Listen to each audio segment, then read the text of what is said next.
Unit 7, Reading 1. Set in our ways. Why change is so hard.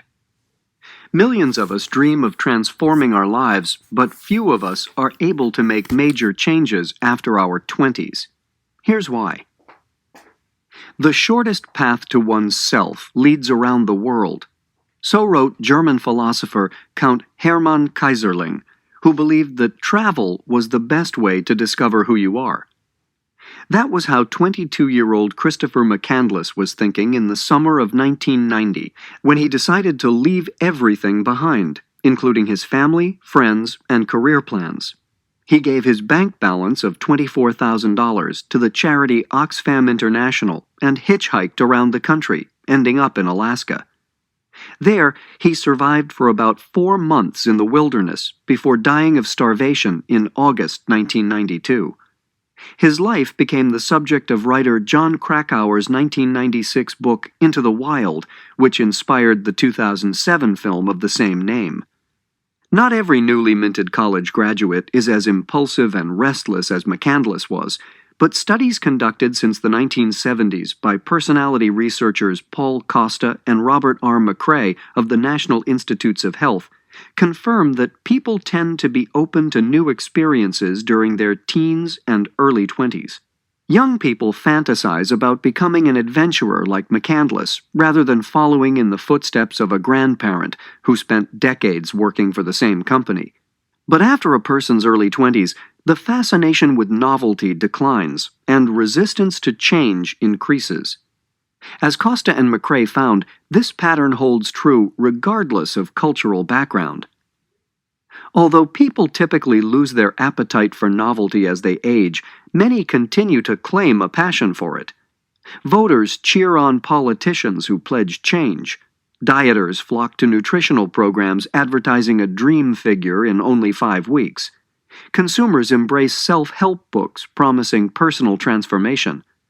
And scientists tell us that novel stimuli are good for our brains, promoting learning and memory. Yet even as people older than 30 yearn for what is new, many find themselves unable or unwilling to make fundamental changes in their lives. Researchers say this paradox can be largely explained by the demands of adult responsibilities, and that unrealistic expectations may also play a part in thwarting our best intentions. Change is rarely as easy as we think it will be. Nature or nurture? Psychologists have long identified openness to new experiences as one of the big 5 personality traits, which also include extroversion, agreeableness, conscientiousness, and neuroticism. Considerable disagreement exists about how much these personality traits change after age 30, but most research suggests that openness declines in adulthood. The fact that an age-dependent pattern of decreasing openness appears around the globe and in all cultures suggests, according to biopsychologists, a genetic basis. But the jury is still out. As psychologist and personality researcher Rainer Riemann of Bielefeld University in Germany points out, it is conceivable that people all over the globe are simply confronted with similar life demands and societal expectations. Young men and women everywhere have to go out into the world and find a partner and a livelihood. Later, they have to care for their children and grandchildren. These life tasks require commitment and consistency and may serve as a catalyst for personality change. Once a family and career are in place, novelty may no longer be as welcome. New experiences may bring innovation and awakening, but also chaos and insecurity.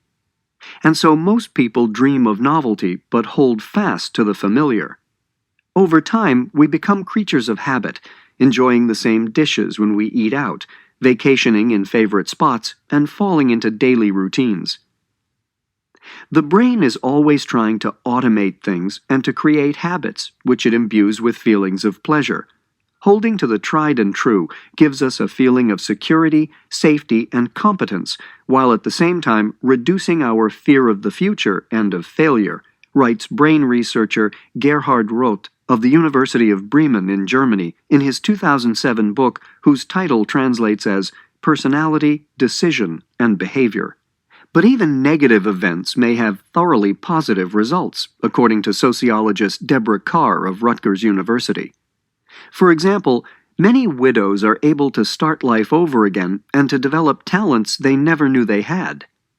People who have been diagnosed with cancer learn to redefine themselves as a result of the disease, and may even conquer their cancer in the process.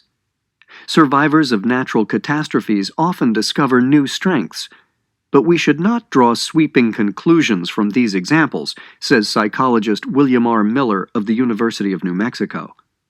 Many older people report that they have changed little in spite of major life experiences.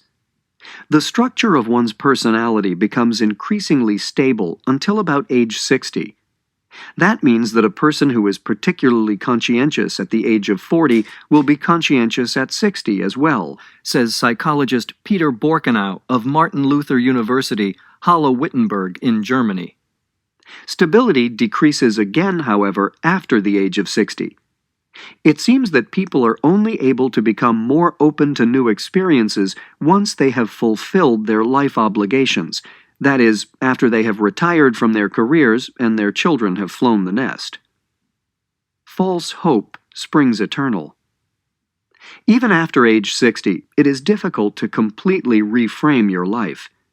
In fact, those who seek to make large changes often end up failing to make even the most minor corrections. The more an individual believes he can set his own rudder as he pleases, the more likely he is to run aground. That's one reason why so many smokers who tell you they can quit whenever they want are still smoking 20 years later. In 1999, psychologists Janet Polivy and C. Peter Herman of the University of Toronto, Mississauga, coined a term for this phenomenon: false hope syndrome.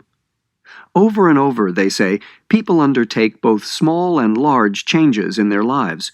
Most of these attempts never get anywhere, thanks to overblown expectations. Take the woman who believes that if she can lose 20 pounds, she will finally meet the man of her dreams and live happily ever after. This fantasy is based on the notion that one positive change, losing weight, automatically brings with it other desired changes. But the reality is that it is difficult to keep weight off over the long term, and finding an ideal life partner is often dependent on luck. Even if dieting proves successful, other goals may remain out of reach. But the false hope syndrome seduces people into trying to overhaul their entire lives all at once. The smoker and couch potato is suddenly inspired to become a non-smoker and marathon runner, but because he attempts too much too fast, he is doomed to fail. The cure for false hope is to set more reasonable goals and recognize that achieving even modest change will be difficult. And if you are older than 30, remember that your openness to new experiences is slowly declining, so you are better off making a new start today than postponing it until later. Perhaps most important of all, try to appreciate the person that you already are. As the ancient Greek